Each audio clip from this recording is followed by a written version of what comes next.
एक बार फिर से आपका हार्दिक स्वागत करता हूँ। प्रिय विद्यार्थियों, पिछली पाठ्यवस्तु में हमने ढोला मारूरा दुहा नामक संकलित अंश की व्याख्या प्रारंभ की थी। उसी के अंतर्गत हमने मारवणी का संदेश देखने का प्रयास किया था। उसी प्रसंग में मैं एक बार फिर से आपके समक्ष हाजिर हूँ और आइए हम प्रारंभ करते हैं एक बार फिर से मारवणी का संदेश। मारवणी दाढ़ी के साथ में अपना संदेश भेजती हुई कहती है कि दाढ़ी एक संदेश डो प्रीतम कहिया जाए, साधन बड़ी कोयला भई भसम ढंडोली सी आए। यह मारवणी का विरह अपने प्रचंड रूप में प्रदीप्त हुआ है और मारवणी उस दाढ़ी के माध्यम से अपने भेजे हुए संदेश में कहती है कि हे दाढ़ी, एक संदेश दो, तुम जा कर के ढोला से मेरे प्रियतम से मेरा यह संदेश कहना, प्रीतम कहिया जाए अर्थात मेरे प्रीतम ढोला को मेरा यह संदेश कहना, मेरा यह संदेश देना।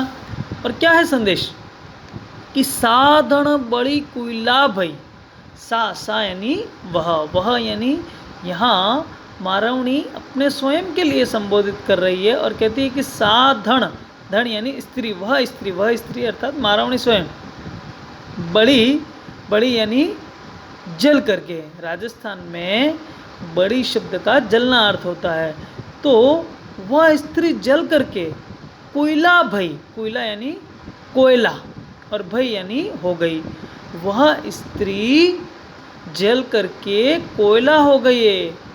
भसम ढंडोली सी आई, अब जब तुम लौटोगे तो ढंडोली सी यानी ढूंढना, तो तुमको यहाँ पर सिर्फ उसकी भसम ढूंढने पर मिलेगी।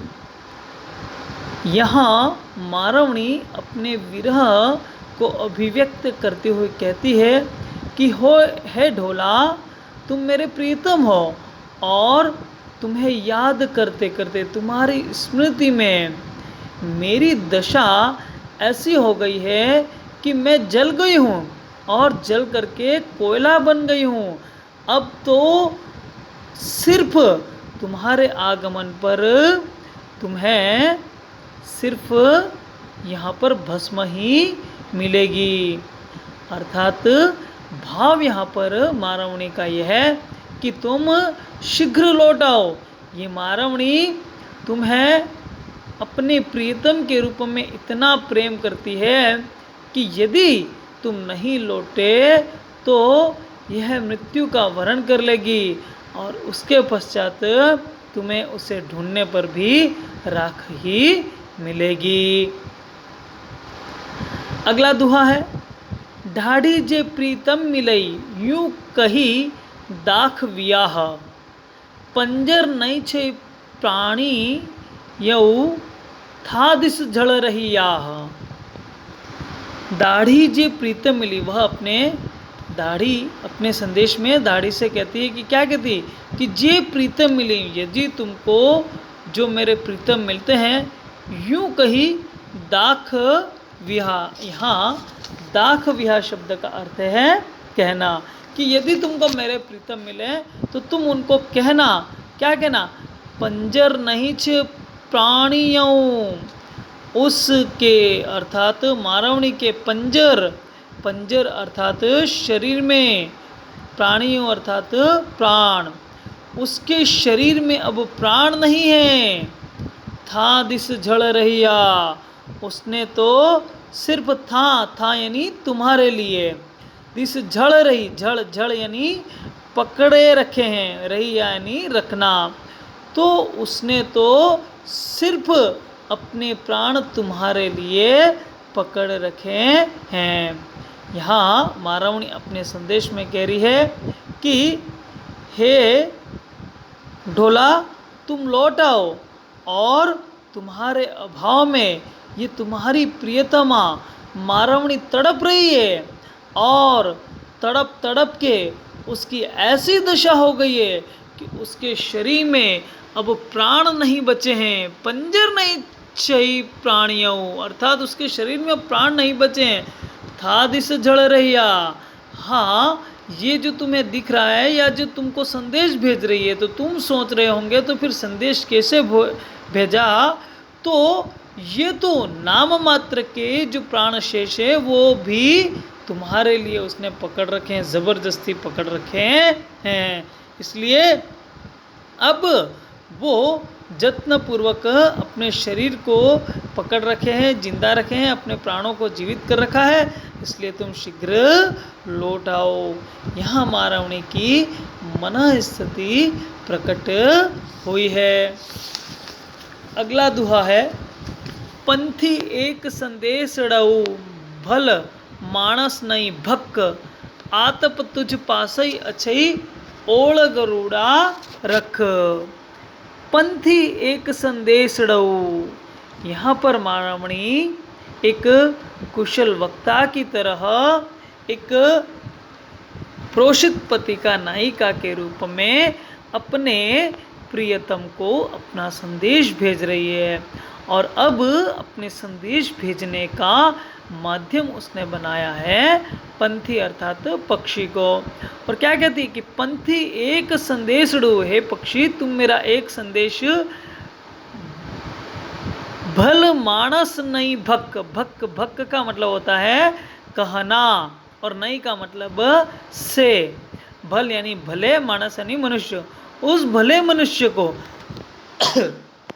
भले मनुष्य यहाँ पर ढोला के लिए प्रयुक्त हुआ है।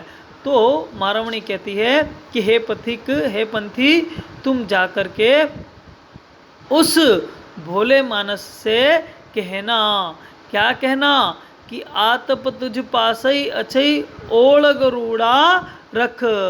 पासई, पासई यानी पास में, आतप, आतप यानी प्राण, पासई, पासई यानी पास में, अछई, अछई यानी है, ओळग, ओळग यानी अलग, रूड़ा, रूड़ा यानी शरीर, और रख, रख यानी रखना। तो महारावणी पंथी के माध्यम से अपने संदेश में कहती है कि उस भले मनुष्य को कहना कि ये जो महारावणी है वह तड़प रही है, तुम्हारे विरह में विदग्ध है, और उसके प्राण जल रहे हैं, और इसलिए इसकी आत्मा, आतप अर्थात आत्मा या प्राण इसके, आतप तुझ पासई अछई, इसके जो वास्तविक में जो प्राण है वो तो तुझ यानी तुम्हारे, पासई अछई, अच्छे नहीं है, तुम्हारे पास में है। अर्थात महारावणी क्या कह रही कि मेरे जो प्राण है वो तो तुमने हर लिए हैं, ये प्राण है वो तो तुम्हारे पास में है, और अब मैं अपने शरीर को ओळग रूड़ा रख, ओळग, ओळग यानी अलग, रूड़ा शरीर रख यानी अपने शरीर को मैंने अलग रख रखा है।